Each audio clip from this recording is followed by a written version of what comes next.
If you look at Genesis, you can kind of see this unwritten rule about the Garden of Eden. You notice how when after Adam and Eve eat from the forbidden fruit, the fruit of the knowledge of good and evil, they ended up with coverings, right? They ended up sewing, figs together to make clothing for themselves to hide their nakedness. And then later on, the Lord ended up making, I think, cloths from either dolphin skin or badger skin for them.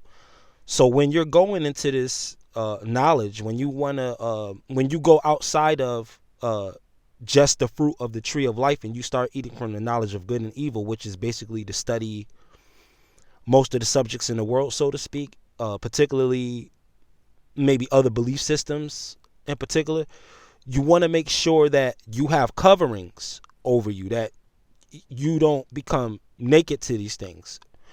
Being naked to these things would be basically you throwing out everything that you believed as a foundation and just taking on and jumping all the way into the next thing.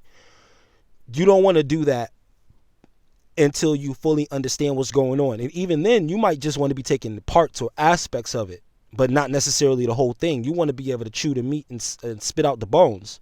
To go into this naked and to not have a covering, to eat from the knowledge of good and evil, and to not have clothing sewn for yourself to hide your nakedness, to hide your exposure, to hide your soul. If you're not covered, you're gonna feel shame. Because at first it said that they were naked and felt no shame. This time they felt shame. What the knowledge of good and evil does is it will expose a lot of levels of things that are shameful based on people who practice things that are connected to the knowledge of good and evil. They may have some practices that you do not agree with, practices that you might consider shameful. So you need a covering over your mind so that you don't say, you know what, because I believe one thing about this, I believe the entire thing. Take subject matters of darkness, for example, if we're going to talk about it directly on a spiritual level. Let's say you go from Christianity to Satanism. How do you maintain the stance of not harming yourself nor others?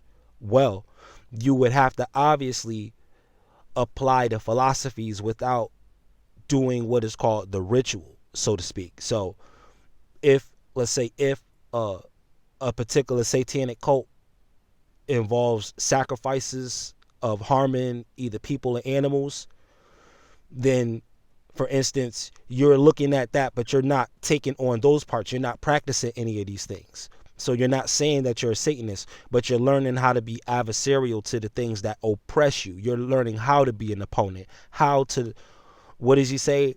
I'm going back and forth seeking whom I may devour. Is teaching you how to stalk. Is teaching you how, like, if you have an issue, how to examine it from the perimeter first, not to jump head first in and get blindsided by your challenges and blindsided by your obstacles, but to survey everything that is approaching you from the perimeter, to approach it all the way, vertical and horizontal, to have a firm, fixed grip on what you're trying to handle and knowing when to push back so that you don't become a doormat. See, one side of it is not necessarily telling you really to stick up for yourself. Knowledge of the tree of life is just life itself and more life. But the knowledge of good and evil, now you're getting into the mechanics of how people and entities work. And with that, you're gonna have to learn from a school of hard knocks, so to speak, because on a lot of levels, it's gonna be a free for all. You know, there's infinite amount of gods out there. You know what I mean? And people are into all kinds of stuff in relation to these gods. So good and evil, that's the knowledge of good and evil. Is everything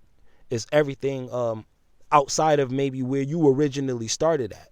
So when you eat that fruit, know what you're doing, have your covering, so that you don't become compromised in your simple exploration of different information.